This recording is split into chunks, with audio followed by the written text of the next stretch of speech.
नमस्कार, मैं हूं पवन त्यागी। बिहार से बड़ी खबर है और खबर यह है कि उपेंद्र कुशवाहा जो कभी नीतीश कुमार के खासम खास हुआ करते थे, वो दिल्ली पहुंचे हैं अमित शाह से मिलने। अब इस मुलाकात का मतलब सीधा सीधा है कि उपेंद्र कुशवाहा एक बार फिर से एनडीए में शामिल होने जा रहे हैं। इसके जो चिन्ह हैं वो लगभग एक महीने पहले मिल गए थे कि जब उपेंद्र कुशवाहा नीतीश कुमार की पार्टी जेडीयू छोड़कर अपनी उन्होंने अलग पार्टी बना ली थी और तभी यह माना जा रहा था कि बिहार की सरकार गिर सकती है। लेकिन बिहार की सरकार गिरे या उपेंद्र कुशवाहा उप मुख्यमंत्री बनते भाजपा के साथ मिलकर, उनको 30 से अधिक विधायकों की जरूरत थी, जो जुगाड़ नहीं हो पाया।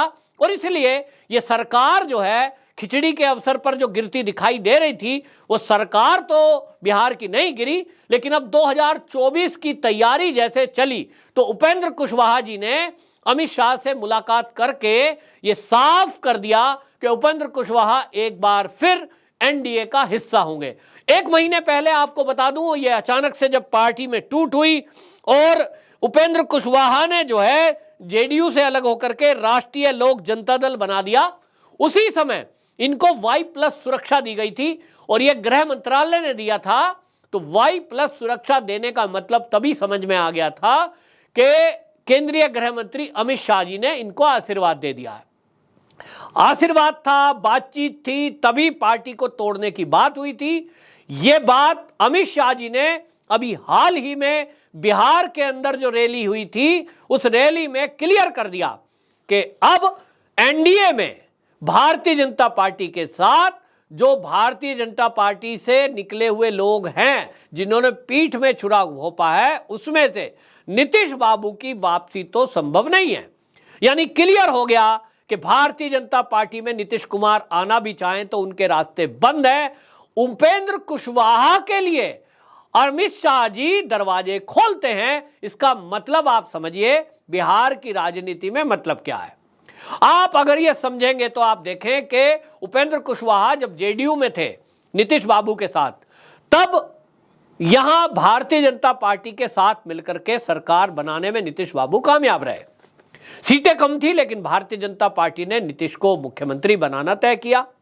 लेकिन अब यह समझने की जरूरत है कि उपेंद्र कुशवाहा उसको एनडीए क्यों ले रही है, अमित शाह जी उसको आशीर्वाद क्यों दे रहे हैं, क्यों उनके लिए रास्ते खुले हैं, क्यों नीतीश कुमार के लिए रास्ते बंद कर दिए।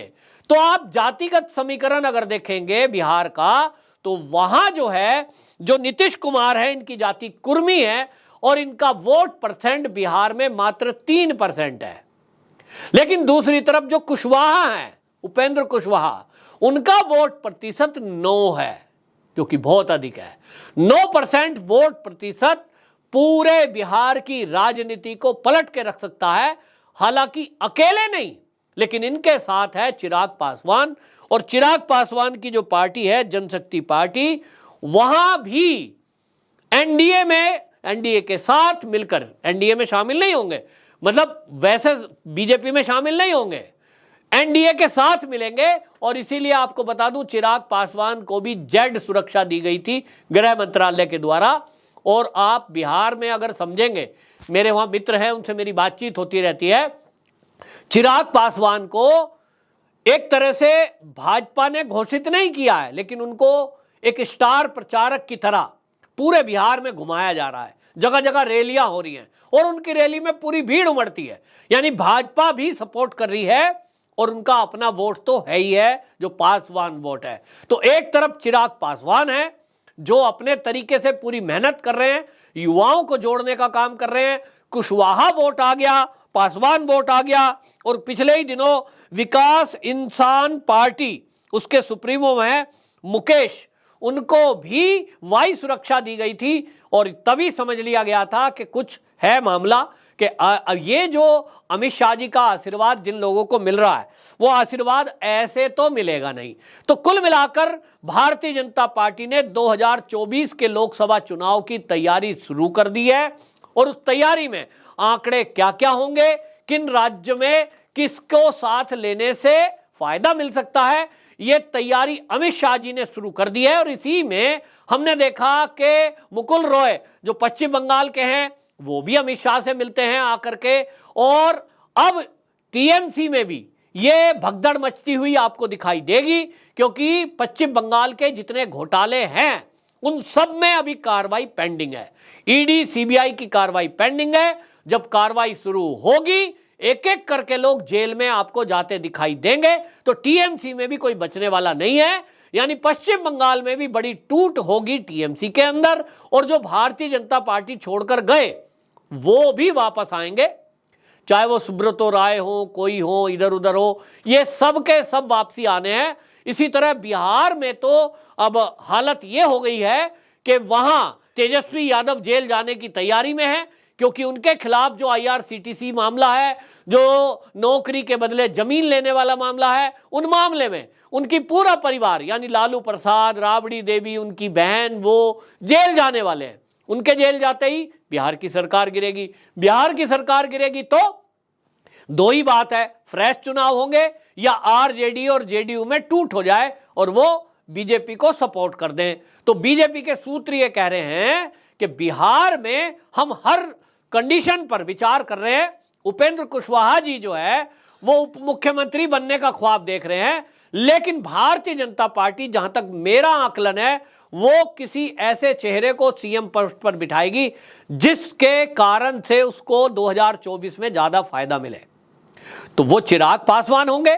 मेरे हिसाब से तो चिराग पासवान ही उस योग्य माने जा रहा है, क्योंकि युवा है, युवा चेहरा है। लेकिन एक और चेहरा है बिहार की राजनीति में जो धीरे धीरे धीरे, चाहे कछुए की चाल से चल रहे हैं, लेकिन रेस जीतने की ताकत रखते हैं, और वो है प्रशांत किशोर। जी हां, प्रशांत किशोर आजकल पूरा वहां जो भोजपुरी भाषा है, लोकल भाषा है, उसमें बात कर रहे हैं। जगह जगह छोटी छोटी सभाएं कर रहे हैं। गांव गांव में उन्होंने अपनी टीम बनाई है और बड़ा धीरे धीरे वो राजनीति में ऊपर उभर करके आ गए हैं। हालांकि अभी तक उन्होंने अपनी पार्टी नहीं बनाई है, लेकिन आपको बता दूं कि वो आज इस स्थिति में आ चुके हैं कि बिहार में उनको इग्नोर करना मुश्किल है। सीधा सीधा तेजस्वी पर हमले बोल रहे हैं। वो कह रहे हैं कि तेजस्वी यादव से ज्यादा पढ़ा लिखा हूं, मुझे उनसे ज्यादा अच्छी भाषा भी आती है, लोकल भाषा भी जानता हूं, अंग्रेजी भी जानता हूं। और जिस तरह से वो परिवारवाद पर प्रहार कर रहे हैं प्रशांत किशोर, इससे बिहार का पढ़ा लिखा वर्ग प्रशांत किशोर के साथ आ रहा है, उनके साथ जुड़ रहा है कि भाई बात तो ठीक है, यहां परिवारवाद है और परिवारवाद के साथ ही नीतीश कुमार है, यानी दोनों कंडम। फिर अपराध हो रहा है, जहरीली शराब का मुद्दा उठ रहा है। तो प्रशांत किशोर लगातार प्रहार कर रहे हैं परिवारवाद पर, अपराध पर, जहरीली शराब पर, उनके ऊपर हुई मौत पर, कुव्यवस्थाओं पर। तो जनता के समझ में आ रहा है। और दूसरी तरफ भारतीय जनता पार्टी है जो अपने एजेंडे पर चल रही है। विकास का एजेंडा है, राम मंदिर का एजेंडा है, और नौकरी और बाकी व्यवस्थाएं जो हैं उसको लेकर कुल मिला के एक नया गठबंधन होता हुआ मुझे बिहार में दिख रहा है, जिसके अंदर प्रशांत किशोर होंगे। वो अब सीएम होंगे या केंद्र में जाएंगे वो अलग की बात है, लेकिन फिलहाल अपना वो भूमिका बना रहे हैं, वो एक बड़ा दल बनकर उभर रहे हैं। दूसरा, मैंने जैसे बताया, लोक जनशक्ति पार्टी हो गई, इसी तरह उपेंद्र कुशवाहा हो गए जिनकी जो है राष्ट्रीय लोक जनता दल हो गया, इसी तरह विकास इंसाफ पार्टी हो गई, और कुल मिलाकर जेडीयू और आरजेडी, इनके साथ जो बाकी वामपंथी हैं और बाकी, इन सबको कड़ी टक्कर देने की तैयारी अमित शाह जी ने कर ली है। बिहार में जल्दी ही आपको बड़ी हलचल दिखाई देगी। सरकार भी गिरती हुई मुझे दिखाई दे रही है। आपकी क्या राय है, कमेंट बॉक्स में जरूर बताएं। वंदे मातरम।